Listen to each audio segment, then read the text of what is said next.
on, y'all? Finally, it's here, man. Album review, Joey Badass with Before the Money, man. And if you follow me on Twitter, you already know how I feel about this album, man. Solid 9 out of 10 project. Like I said, man, this is the younger generation's Nas, man. Couple things that's pretty dope. Nas dropped Illmatic when he was like 19, 20.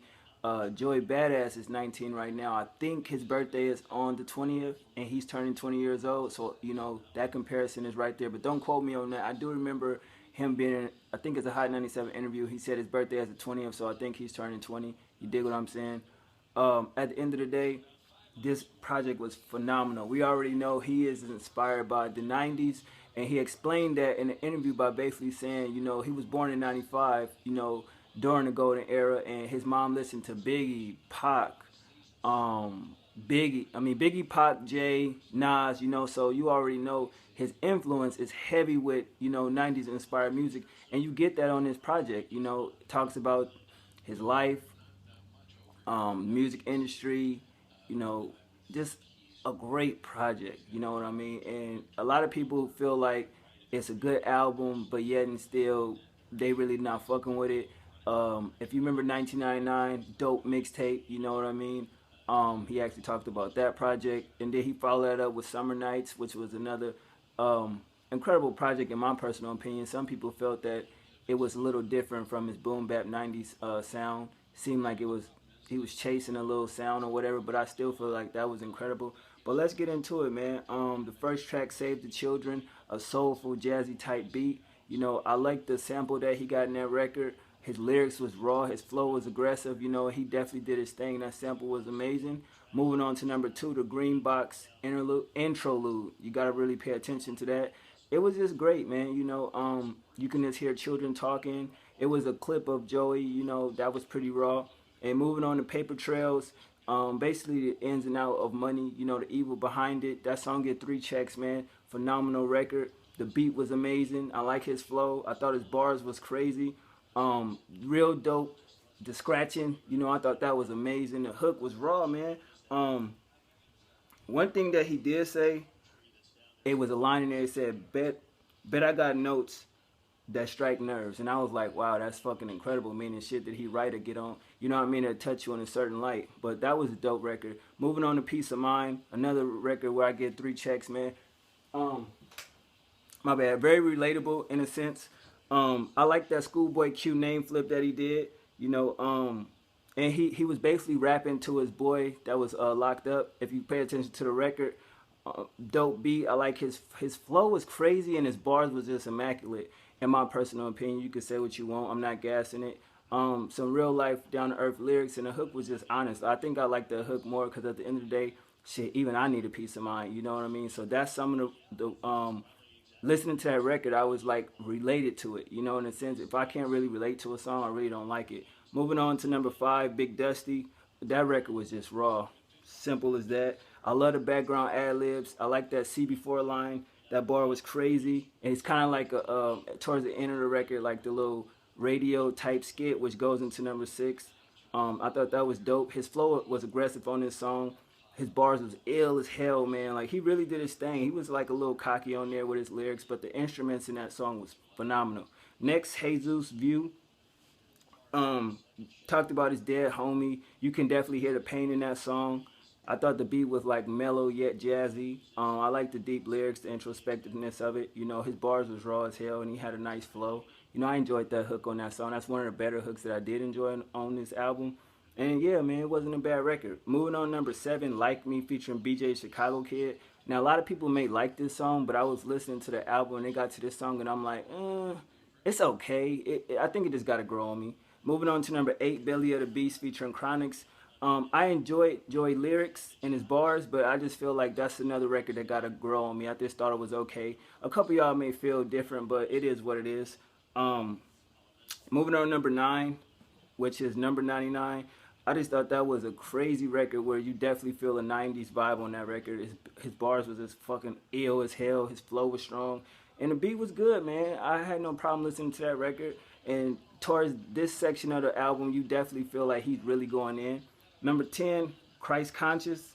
Another record where he does an incredible line. If you're a Dragon Ball Z fan, You like that line that he said about, great Dragon Balls, like my name was Vegeta. I thought that shit was dope as hell, so I definitely liked the record even more.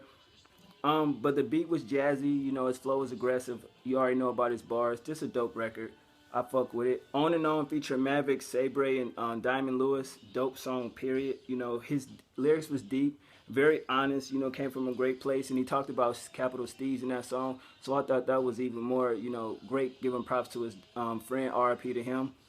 Oh, sidebar, RP to ASAP Yams, that's kind of sad. I don't know the details on that, but damn, that's just crazy. He died, though, but I may talk about that in a different blog. Keeping it moving. Number 12, Escape 120 featuring Rari. He sounded like Andre 3000 on this. I definitely got that vibe on this song.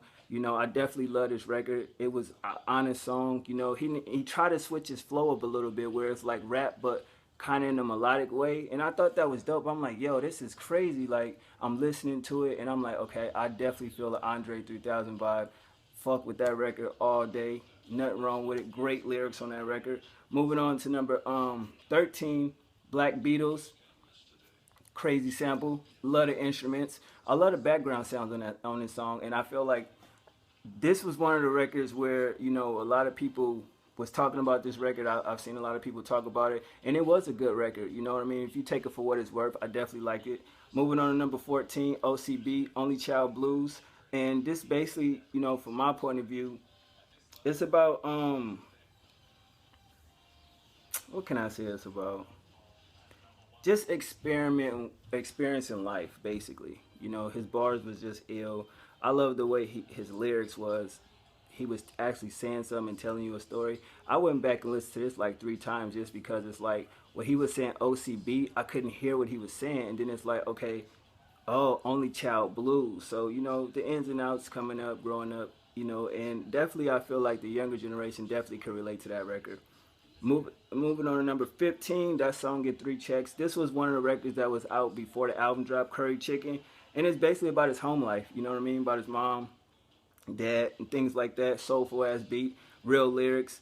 I just thought it was great to hear him talk about his mom in a certain light and how he knew he would be a star, and speaking on his dad and everything like that. I thought that was a real good record, and I fuck with it. I gave it 3 checks. It definitely ended the album well. And now we get into the 2 bonus cuts, Run Up On You featuring Action Bronson and El Varner. It was a good song. I definitely like El Varner on the hook. Action Bronson did his thing. It wasn't a bad record. I fuck with it. And the last track, Teach Me featuring Keisha. I didn't like that record. I'm sorry. But overall, man, Joey Badass did his thing. Definitely go support this album, man. I gave it a 9 out of 10, like I said. I like 14 out of 17 records. But definitely number 7 and 8 probably grow on me the more I listen to it. Production 9 out of 10. This is definitely setting the bar high for hip hop in 2015 with Lupe album just dropping Tuesday. This album coming out. So rappers, that's coming out this year definitely have to look at this and put that bar up there, reach to it. We got Kendrick, Wale, of course. We waiting on that,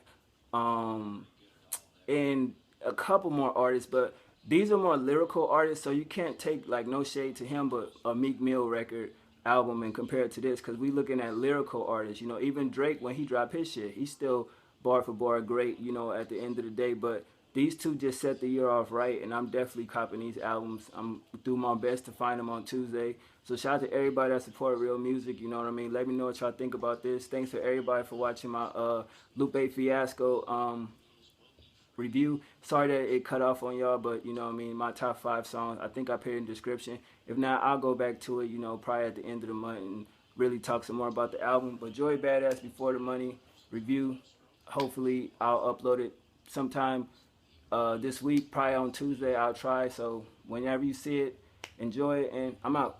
1.